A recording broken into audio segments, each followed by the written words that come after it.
Bismillahirrahmanirrahim. Putusan Fasul Masail Senin 21 Rabiul Awal 1044 Hijriah 12 Oktober 2022 Masehi.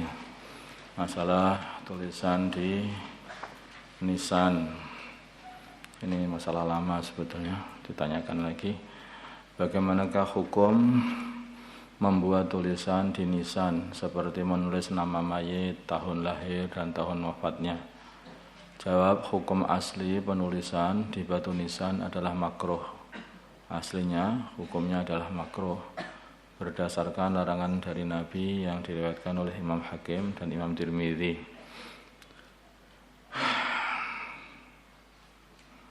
Nah, An-Nabi sallallahu alaihi wasallam an tujassasal qubur wa ayyuktaba 'alaiha wa ayyubna 'alaiha wa an tutah. Kecuali jika penulisan tersebut bertujuan agar bisa dikenal dan mudah untuk diziarahi, maka hukumnya tidak makruh dengan syarat tulisan tidak melebihi sekedar hajat yang diperlukan. Bahkan hukum penulisan tersebut bisa jadi sunnah bila di kuburan para ulama atau para aulia dan orang-orang soleh. Wallahu a'lam.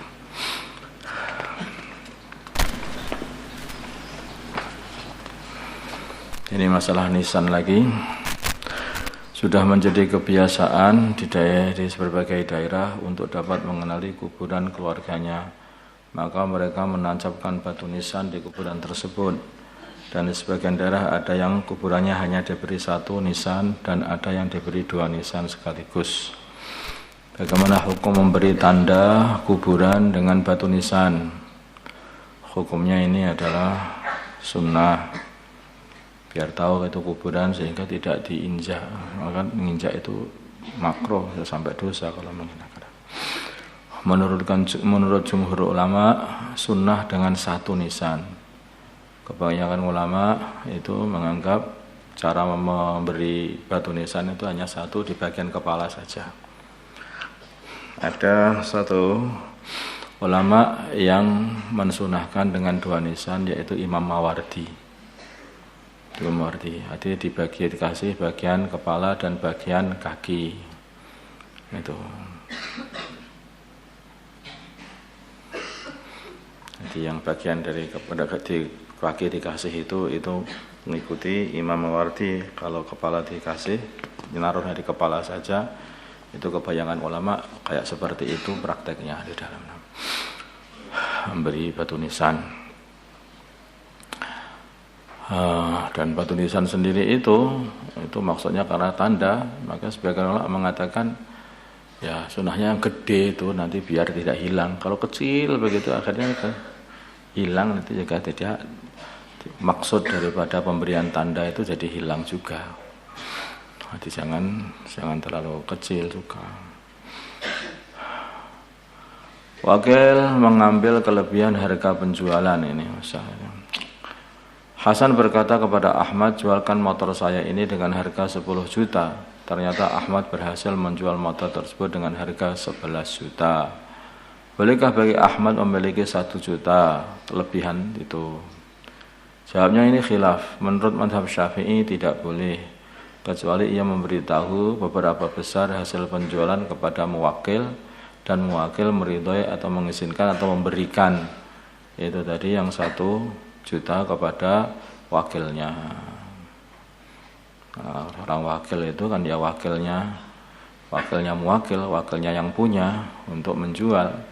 Maka kalau dia berhasil menjual 11 juta, ya artinya itu orang yang punya itu menjual 11 juta, bukan langsung boleh dimiliki.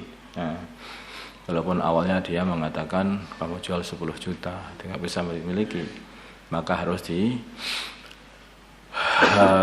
dilaporan kepada orang yang punya atau muwakil. Ini aku bisa berhasil 11 juta. Gimana? 1 juta tak pakai ya. Ya, kamu untuk kamu aja. Nah, itu boleh. Tapi menurut madhab Hambali boleh yang seperti ini. Menurut Hambali itu boleh. Sekarang berdiri, jadi nggak usah ngomong kalau untuk Hambali. Tapi ya dijualkan ini 10 juta, setelah kalau sampai lebih ya kamu pay aja. Nah, itu boleh kayak seperti itu. Tapi surahnya seperti itu kalau dalam Hambali itu. Ya itu dari Abdullah bin Abbas. Itu pendapatnya Abdullah bin Abbas. Nanti tadi.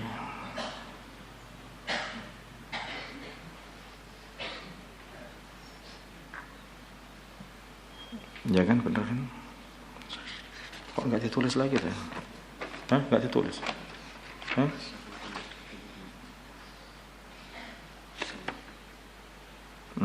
Ya.